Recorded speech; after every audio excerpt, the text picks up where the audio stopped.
Yaorana, nos beautés de Farima. Oui, madame, monsieur, Yaorana et bienvenue dans votre journal de ce midi. Nous vous l'annoncions hier soir, 10e décès en Polynésie dû au Covid-19. Un septuagénaire de Rangiroa est vacciné à Tahiti pour dialyse. Les chiffres ne cessent d'augmenter depuis le 15 juillet dernier. 2228 personnes atteintes du Covid-19, 558 cas en seulement une semaine. Il faut savoir aussi qu'il existe 39 clusters en majorité dans les entreprises. À ce jour, le taux d'occupation des îles à l'hôpital est à 50%. Écoutez le docteur Didier Bondou au micro de Natacha Silagi et Hiro Terurutua. Il y a effectivement peut-être un certain relâchement de la part de tout le monde. On est tous un petit peu dans cette situation-là. C'est compliqué de respecter les gestes barrières au quotidien et pourtant il faut le faire. Il y a le fait de tester plus. Nous, libéraux, c'est qu'on a la possibilité maintenant de faire des ordonnances et de tester les gens. Et c'est vrai que là, actuellement, moi personnellement, je pense que beaucoup de confrères font la même chose. Le moindre tableau qui pourrait ressembler à un tableau grippal doit, à mon avis, être testé, parce qu'on a quand même des tableaux dits grippaux qui sont en fait de réels Covid débutants. Vous venez de l'entendre, dès que vous avez un petit rhume, il ne faut pas hésiter à aller consulter votre médecin. Ce dernier vous délivrera l'ordonnance pour vous faire dépister à l'Institut Malarty. Et après Hivaoa, c'est au tour de l'île de Nuku Hivaoa Marquise d'être confrontée à un premier cas de Covid-19. En effet, quelques jours après avoir effectué un autotest, une femme de Nuku Hiva a été détectée positive au coronavirus. Cette résidente de Taiohae est rentrée de Papeete le 1er octobre dernier. Contactée par le personnel de santé, la personne qui est totalement asymptomatique a dû se rendre à l'hôpital de Taiohae où un nouveau test a été effectué par le personnel soignant. Le résultat de ce test devrait être connu d'ici quelques jours. Mais en attendant, la dame est confinée chez elle. On écoute cette réaction au micro de Marie Curva. Nous avons aussitôt mis en place toute la prise en charge, à savoir contacter la personne, faire l'historique de son parcours afin de détecter aussi toutes les personnes contacts qu'elle a pu rencontrer.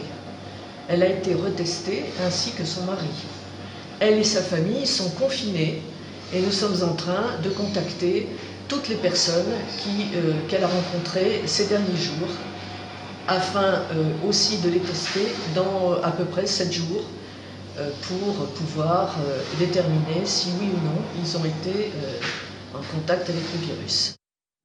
Justice à présent dans l'affaire dite Saranui 2. Les réquisitions se poursuivent aujourd'hui et depuis hier, le procureur liste les responsabilités des 25 prévenus, les hommes de confiance, les mules, les intermédiaires et les fournisseurs.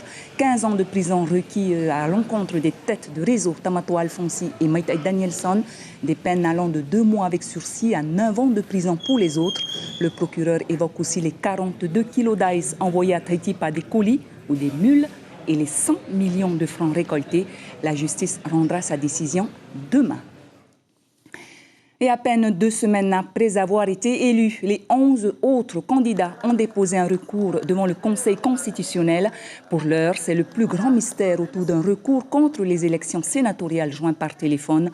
L'ensemble des signataires n'a pas voulu s'exprimer, expliquant que ce recours était à l'initiative de Christian Vernoudan et ce dernier n'a pas souhaité s'exprimer seul sur le sujet et n'a pas voulu donner les motivations de ce recours, des informations révélées par nos confrères de la Dépêche.